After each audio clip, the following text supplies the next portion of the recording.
Good morning बच्चों हिंदी साहित्य के अंतर्गत 11वीं कक्षा में हमारा सूरदास पाठ चल रहा है। और सूरदास जैसा कि आप सभी जानते हैं कि करसन भक्त काव्यधारा के कवि रहे हैं, सगुणोपासक कवि रहे हैं और इन्होंने भगवान श्री कृष्ण की सका भाव से भक्ति की है। तो बच्चों भाग 1 की हमारी सूरदास पाठ से जो कक्षा हुई थी उस कक्षा में हमने देखा कि सूरदास सगुणोपासक काव्यधारा के करसन भक्त कवि रहे हैं। इन्होंने अपना संपूर्ण जीवन मथुरा के गौ घाट पर भगवान श्री कृष्ण की भक्ति करते हुए बिताया। इनके जो गुरु थे वो वल्लभाचार्य जी थे और अष्टछाप के कवियों में ये प्रमुख रहे हैं या सर्वप्रथम कवि माने जाते हैं। अब बच्चों सूरदास की जो रचनाएं थी उनमें हमने देखा कि सूरदास की रचनाओं में सुरसागर, सुरसारावली और साहित्य लहरी इन 3 रचनाओं को मुख्य रूप से माना जाता है। हालांकि इनके कई और ग्रंथ हैं लेकिन वो अप्रमाणिक हैं, अनुपलब्ध हैं। इसीलिए इनके 3 ग्रंथ सुरसागर, साहित्य लहरी और सुरसारावली इनके प्रसिद्धि का आधार रहे हैं। बच्चों आपकी जो पाठ्य पुस्तक है उसमें सूरदास पाठ के अंतर्गत 2 पद्यांश या 2 पद जो गीति पद है, गेय पद है, उन्हें रखा गया है। तो प्रथम पद भाग 1 की कक्षा के अंतर्गत हमने देखा था जिसमें महाकवि सूरदास भगवान श्री कृष्ण का उनके मित्रों संग खेलने जैसी बाल सुलभ चंचलता का या मनोदशा का वर्णन कर रहे हैं, जिसके अंतर्गत सूरदास बताते हैं खेलन में काको गुस्सायो कि खेल खेल में जो श्री कृष्ण के मित्र हैं वो कहते हैं कि तुम गुस्सा क्यों करते हो। खेल खेल में न कोई जात है, न कोई पात है, न कोई छोटा है, न कोई बड़ा है, सभी एक जैसे हैं, सभी बराबर है। तो इस तरह प्रथम पद में हमें भगवान श्री कृष्ण के बाल सुलभ चंचल स्वभाव की या बाल सुलभ जो चंचलता है उनकी मित्रों के प्रति जो क्रिया प्रतिक्रियाएँ हैं वो देखने को मिली। अब बच्चों प्रथम पद से पूर्णतः विपरीत आपका ये द्वितीय पद है। प्रथम पद से पूर्णतः विपरीत यानी अपोजिट है। प्रथम पद में जहाँ भगवान श्री कृष्ण की बाल सुलभ चंचलता का कवि उल्लेख करता है, वहीं कवि द्वितीय पद में मुरली के प्रति जो गोपियाँ हैं, जो राधिका जी हैं, उनकी द्वेष भावना का उल्लेख कवि कर रहा है। तो ब्रज भाषा में रचित हमारे सुर पाठ में आपका ये जो द्वितीय पद्यांश आया है उसमें हमें देखने को मिलेगा कि गोपियाँ किस तरीके से जो है मुरली के प्रति, भगवान श्री कृष्ण का मुरली के प्रति जो प्रेम है, बांसुरी के प्रति जो प्रेम है, उसके प्रति अपनी रोष भावना, अपनी क्रोध भावना, अपना जो मन में गुस्सा भरा हुआ है वह व्यक्त करती है। तो बच्चों पहले हम इसका वाचन करेंगे, फिर काठिन्य निवारण करेंगे, फिर इसकी जो व्याख्याएँ थी, व्याख्या में भी सप्रसंग, प्रसंग, व्याख्या और विशेष उन्हें समझेंगे। तो पहले हम इसका वाचन कर लेते हैं। गोपियाँ मुरली को संबोधित करते हुए कहती है, मुरली तऊ गोपाल ही भावती सुनीरी सकी जदपि नंदलाल ही नाना भांति नचावती। राखती एक पाई टाडो करी अति अधिकार जनावती। कोमल तन आज्ञा कर वावती कटी टेडो है आवती। अति आधीन सुजान करो कनोड़े गिरधर नार नवावती। आपुन पोडी अधर सैया पर या सज्जा पर कर पल्लव पलुटावती। बरकुटी कुटिल नैन नासापुट हम पर कोप करावती। सुर प्रसन्न जानी एको छिन धर से शीस डुलावती। तो देखो बच्चों, सूरदास के संदर्भ में गोपियों के मन में जो विभिन्न भाव है, जो रोष भरा हुआ है, उसे वो व्यक्त करती है। पहले हम अन्य कक्षाओं की तरह काठिन्य निवारण करते हैं। मुरली, मुरली का तात्पर्य यहाँ बांसुरी से है, और बांसुरी वह जिसे भगवान श्री कृष्ण अपने हाथ में लेकर बजाते हैं। तऊ है मुरली, तऊ यानी तुम तो, गोपाली ही, गोपाली का अर्थ है भगवान श्री कृष्ण, गोपाली का अर्थ हम कृष्ण से लेंगे, भगवान श्री कृष्ण। भावती, भावती शब्द का अर्थ होता है बहुत प्रिय लगना, बहुत प्रिय या अच्छी लगना। तो मुरली के बारे में गोपियाँ कह रही है। सुनीरी सखी जद्यपि नंदलाली नानावती नचावती। अब वो सखियों को, जो गोपियाँ हैं, अपनी अन्य सखियों को अपनी बांसुरी को सखी का रूप देकर कह रही है। तो बांसुरी रूपी सखी को, और सखी का अर्थ होता है सहेली, बांसुरी रूपी सहेली को कहती है यद्यपि। यद्यपि शब्द बच्चों जो आया है, इसका यहाँ पर अर्थ होगा यद्यपि, यद्यपि का यद्यपि होगा। और जब हम बच्चों तत्सम तद्भव के रूप देखेंगे तो तत्सम में यहाँ पर हमारा यद्यपि होगा, और यही हमारा तद्भव में यद्यपि बन जाएगा। क्या बन जाएगा? यद्यपि बन जाएगा। तो ये का जो है जय यहाँ पर हो जाएगा। यह हल्का सा परिवर्तन बच्चों तत्सम से तद्भव में होता है। ये आगे देखते हैं हम। नाना, नाना शब्द का अर्थ होता है अनेक प्रकार से। नचावती यानी नृत्य कराती है, नचाती है, उनके ऊपर अपना अधिकार सिद्ध करती है। आगे हैं राखती एक पाई ठाडो करी। पाई, पाई शब्द का अर्थ होता है पैर, पाई शब्द का अर्थ होता है पैर। एक का अर्थ होता है एक, एक का अर्थ यहाँ पर एक से ही लेंगे, यानी एक पैर पर। ठाडो, ठाडो शब्द का अर्थ होता है बच्चों खड़ा करना, खड़ा करना। ठाडो शब्द का अर्थ होता है खड़ा करना। अति अधिकार जनावती, और उनके ऊपर अपना जो अधिकार है जनावती, जनावती शब्द का अर्थ होता है सिद्ध करती है, बताती है। अर्थात ये मुरली जो है भगवान श्री कृष्ण पर अपना अधिकार जनावती है, अर्थात सिद्ध करती है, बतावती है। तो बच्चों ब्रज भाषा में जो अधिकार को सिद्ध करते हैं या सिद्धि करना जो शब्द होता है, उसके लिए जनावती शब्द का प्रयोग हुआ है। कोमल तन आज्ञा करवावती। कोमल यानी जो भगवान श्री कृष्ण का कोमल तन, तन शब्द का अर्थ होता है बच्चों शरीर। भगवान श्री कृष्ण का जो कोमल शरीर है उससे आज्ञा करवावती, उससे आज्ञा देती है और तरह तरह के कार्य करवाती है। कटी टेढ़ो है आवती, परिणाम स्वरूप कटी, कटी शब्द का अर्थ होता है बच्चों कमर।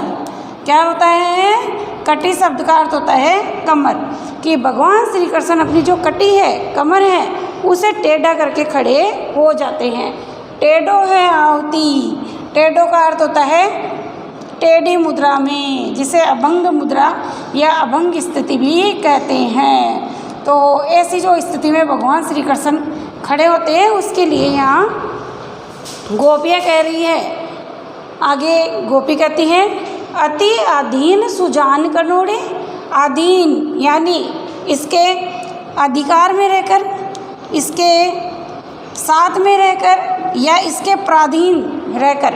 सुजान, सुजान का अर्थ होता है श्रेष्ठ, सुजान का अर्थ होगा श्रेष्ठ।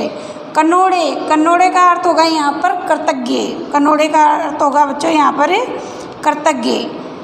कनोड़े शब्द का अर्थ लेंगे हम यहाँ पर कृतज्ञ, अर्थात और भगवान श्री कृष्ण भी उस मुरली के प्रति सुजान कनोड़े जो है कृतज्ञता का भाव व्यक्त करते हैं, अर्थात उसके किसी भी आज्ञा का वो उल्लंघन नहीं करते हैं, उसके अधिकार में रहते हैं, उसकी सब आज्ञाओं का, सब बातों का वो पालन करते हैं। कर पल्लव पलुटावती, और उनके कर रूपी जो पल्लव है, कर रूपी जो कोमल कोमल पल्लव हाथ है, पलुटावती, उससे वो पलटते हैं, अर्थात उससे वो मुरली बजाने का कार्य करते हैं। आगे गोपियाँ कह रही है भ्रकुटी कुटिल की, उनकी जो भ्रकुटी है बच्चों, हमारे जो दोनों नेत्र होते हैं उनके बीच की जो जगह होती है, जो स्थान होता है, उसे भ्रकुटी कहा जाता है। और हमारी आत्मा के बारे में कहते हैं कि बच्चों हमारी आत्मा भ्रकुटी पर या भ्रकुटी स्थान पर निवास करती है। तो वह कहती है भ्रकुटी कुटिल। और जब वो मुरली बजाते हैं तो उनकी भ्रकुटियाँ जो है वह तन जाती है, भ्रकुटियों पर बल पड़ जाते हैं। भ्रकुटी कुटिल। नैन नासा पुटे, और इनके नेत्र जो हैं, नैन का अर्थ होगा नयन या नेत्र, नासा यानी नाक, और हम पर कोब करावती, यह भ्रकुटियों को तना देती है, नेत्रों को, नासिका को यह हमारे प्रति प्रसन्न भाव लाती है, हम पर कोप करावती, और तरह तरह की क्रियाओं से भगवान श्री कृष्ण पर अपना अधिकार सिद्ध कर लेती है और हम पर कोप करावती, और भगवान श्री कृष्ण को हमारे प्रति जो है गुस्सा दिलाती है। कोप शब्द का अर्थ होगा बच्चों गुस्सा या क्रोध दिलाना, करावती का अर्थ होता है दिलाना। सुर प्रसन्न जानिए एको छिन, सूरदास कह रहे हैं सुर प्रसन्न जानिए एको छिन। सूरदास कहते हैं कि एको छिन, एक भी क्षण, अर्थात एक भी पल, एको का अर्थ होगा यहाँ पर एक, छिन का अर्थ होगा यहाँ पर क्षण या पल, कि एक भी क्षण, एक भी पल धड़ से सिर डुलावती, अर्थात ये हर समय भगवान श्री कृष्ण से अलग नहीं होती है, उनके साथ उनके संग बनी रहती हैं। धड़ से शीश डुलावती, और धड़ से लेकर शीश तक, अर्थात नख से लेकर शिखर तक, नख से लेकर सीख तक, मस्तक तक डुलावती, ये भगवान श्री कृष्ण को डुलाती रहती है, उनके ऊपर अपना अधिकार जताती रहती है। तो बच्चों मुरली की जो विभिन्न प्रतिक्रियाएं हैं उनके माध्यम से यहाँ पर कवि जो है गोपियों का मुरली के प्रति जो रोष भाव है, क्रोध भाव है, वो व्यक्त कर रहा है। तो बच्चों ब्रज भाषा में ये दोहा है और ब्रज भाषा में रचित इस दोहे के काठिन्य निवारण को हमने समझा। अब हम एक एक पंक्ति का अनुवाद करते हैं। मुरली तऊ गोपाल ही भावती, गोपियाँ उद्धव से कहती है, गोपियाँ जो है वो मुरली को संबोधित करती हुई कहती है मुरली तऊ गोपाल ही भावती, हे मुरली तुम जो है गोपाल को, भगवान श्री कृष्ण को बहुत ही प्रिय लगती हो।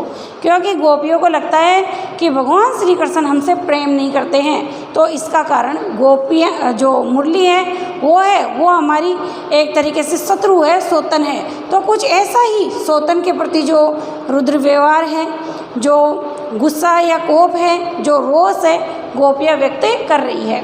गोपियाँ कहती है मुरली तो गोपाल ही भावती, हे मुरली तुम गोपाल को बहुत प्रिय लगती हो।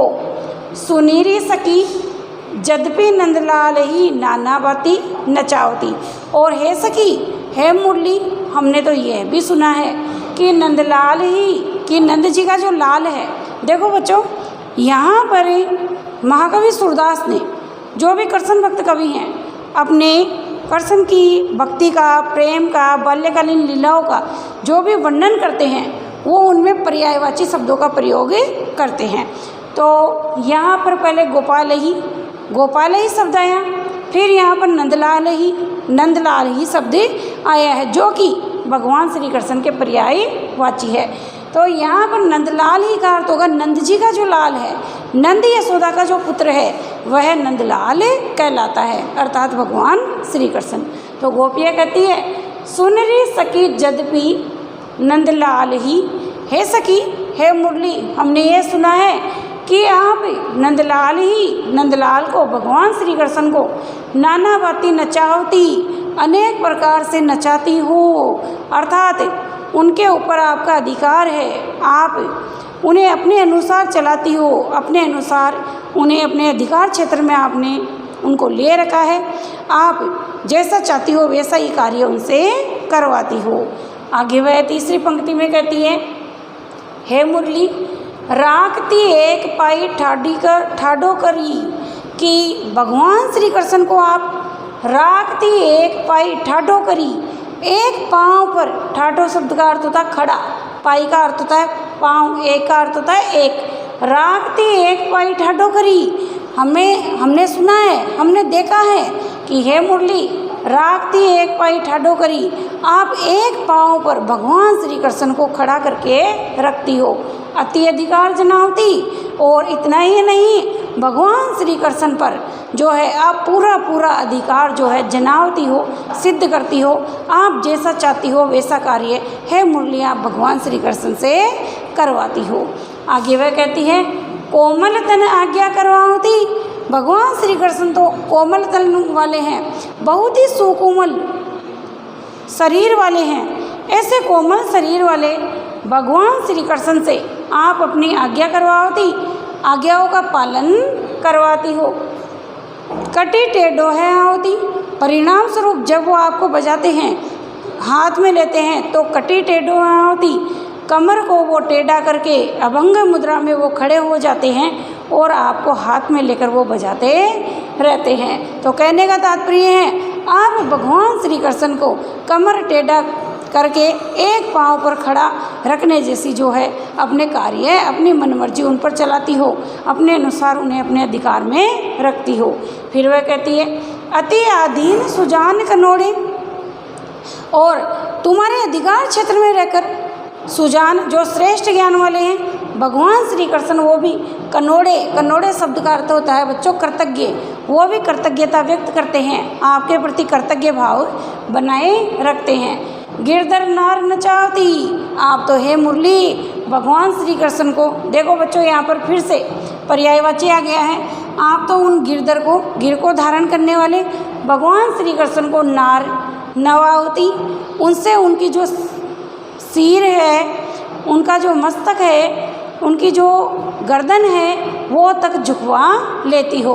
क्योंकि बच्चों जब मुरली बजाते हैं तब एक पाँव पर टेढ़ी मुद्रा में भगवान श्री कृष्ण खड़े हो जाते हैं और उस टेढ़ी मुद्रा में स्थिति में वो अपना सिर झुका करके मुरली बजाने का कार्य करते हैं। तो इसीलिए वह कहती है गिरधर नार नवावती, नार का अर्थ होता है गर्दन, नवावती का अर्थ होता है झुकाना, कि आप तो भगवान श्री कृष्ण से उनकी जो गर्दन है वो भी है मुरली झुकवा लेती हो। फिर वह कहती हैं आपुन पोडी अधर सज्जा पर, आप तो आपुन शब्द जो है ना बच्चों यहाँ पर ब्रज भाषा में आपुन शब्द आया है, तो इसका अर्थ होगा आप तो, और आप यहाँ पर जो है वो मुरली या बांसुरी है। पोडी शब्द का अर्थ होता है बच्चों सोना, पोडी शब्द का अर्थ होता है सोना या शयन करना या नींद या निद्रा लेना। तो वह कहती है आपुन पोडी अधर सज्जा पर, आप तो भगवान श्री कृष्ण के जो अधर है, होठ हैं, उन होठों रूपी सज्जा पर, सैया पर जाके पौड़ जाती हैं, सो जाती है। अर्थात जब वो मुरली बजाते हैं तो मुरली को होठों से लगा लेते हैं, तो उसी के प्रति रोष व्यक्त करती हुई, क्रोध व्यक्त करती हुई गोपियाँ कहती हैं आपुन पोडी अधर सज्जा पर, आप तो है मुरली उनके अधर रूपी, होठ रूपी जो सैया है उस पर जाकर सो जाती है। कर पल्लव पलटावती, और उनके कोमल जो हाथ है उससे वो आपको पलट पलट करके वो मधुर मधुर स्वर में जो है बजाते हैं, जो है मुरली बजाने का कार्य करते हैं। बरकुटी कुटिल नेस नासा पुटी, और जब बनाते हैं तो उनकी बरकुटियाँ तन जाती हैं, नैन नासिका के हाव भाव अलग हो जाते हैं, हम पर कोप करावती, और जब भी हम उनके पास जाते हैं तो वो हम पर तो गुस्सा करते हैं, और है मुरली वो तुमसे प्रेम करते हैं। तो मुरलिया के प्रति जो गोपियाँ हैं वो रोष व्यक्त कर रही हैं। साथ ही साथ वो कहती हैं सुर प्रसन्न जानिए कुछ, सूरदास कहती है कि सूरदास कहते हैं कि हे मुरली एक भी क्षण जो है तुम हमें कृष्ण से मिलने नहीं देती, भगवान श्री कृष्ण को हमारे पास नहीं आने देती, धड़ से सिर डुलावती और खुद उन्हें नख से लेकर सिर तक, पैर से लेकर सिर तक जो है डुलावती रहती हो, उन्हें हिलाती रहती हो, भिन्न भिन्न मुद्राएं उनसे कराती रहती हो, भिन्न भिन्न प्रकार से उन्हें जो है अपने अधिकार में बनाए रखती हो, उनके ऊपर अपना अधिकार सिद्ध करती हो। तो गोपियाँ बच्चों देखो पूरे ही पद्यांश में मुरली को डांट रही हैं, डांट फटक करके उसके प्रति गुस्सा व्यक्त कर रही है और उनका यही मानना है कि मुरली के प्रति अत्यधिक प्रेम के कारण, स्नेह के कारण भगवान श्री कृष्ण उनसे दूर चले गए हैं, उनसे प्रेम नहीं करते हैं। तो वो एक शत्रु की तरह या एक सौतन की तरह मुरली के प्रति अपने भाव व्यक्त करती है। अब बच्चों यही मान लीजिए आपकी व्याख्या आ जाती है। तो आपको पता ही है कि हम 4 बिंदुओं में सप्रसंग, नंबर 2 प्रसंग,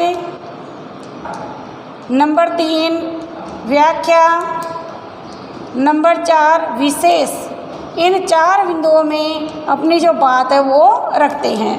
तो 4 बिंदु हम इस पद्यांश के आधार पर देखते हैं। तो हम लिखेंगे सप्रसंग में, प्रस्तुत पद्यांश हमारी पाठ्य पुस्तक अंतरा भाग 1 में कृष्ण भक्त काव्य धारा के कवि महाकवि सूरदास द्वारा रचित पद से लिया गया है। नंबर 2 पर जब हम प्रसंग लिखते हैं तो प्रसंग में बच्चों हम जो भी विशेष बात आई है या जो विषय वस्तु है उसे हम एक लाइन में मुख्य भाव लिख देते हैं, सारांश लिख देते हैं। तो इसमें लिखेंगे कि इस पद में गोपियाँ मुरली के प्रति अपनी रोष भावना व्यक्त कर रही है। अब बच्चों व्याख्या करेंगे। तो व्याख्या मैंने अभी आपको समझाई, एक बार मैं व्यवस्थित करके पुनः बताना चाहूँगी कि प्रस्तुत पद्यांश में गोपियाँ मुरली के प्रति अपना क्रोध, अपना गुस्सा या रोष भावना व्यक्त करती है और यही रोष व्यक्त करते हुए गोपियाँ कहती हैं कि हे मुरली, तुम भगवान श्री कृष्ण को, गोपाल को जो है बहुत ही प्रिय लगती हो और तुम्हारे कारण गोपाल आज हमसे दूर हो गए हैं। तो वो कहती हैं आगे इस तरीके से और गुस्सा व्यक्त करते हुए कहती हैं कि हे सखी, हे मुरली रूपी सखी, हमने सुना है कि ये जो नंदलाल है, भगवान श्री कृष्ण है, उन्हें तुम तरह तरह से नचाती रहती हो। इतना ही नहीं, तुम्हारे कारण वो एक पाँव पर भी खड़े रहते हैं और एक पाँव पर खड़े रहने के बावजूद भी तुम उनके ऊपर जो है अपना अधिकार सिद्ध करती हो, उन्हें अपने अनुसार चलाती रहती हो। आगे कवि कहता है कि गोपियाँ मुरली को संबोधित करके कहती है कि हे मुरली, कोमल तन आज्ञा करावती, आप भगवान श्री कृष्ण के कोमल शरीर से अपनी आज्ञाओं का, अपनी बातों का पालन करवाती हो और यही कारण है कि जब तुम उनके हाथ में होती हो तो कटी टेढ़ो वो अपनी कमर को टेढ़ी करके खड़े हो जाते हैं और तुम्हें बजाने का प्रयास करते हैं।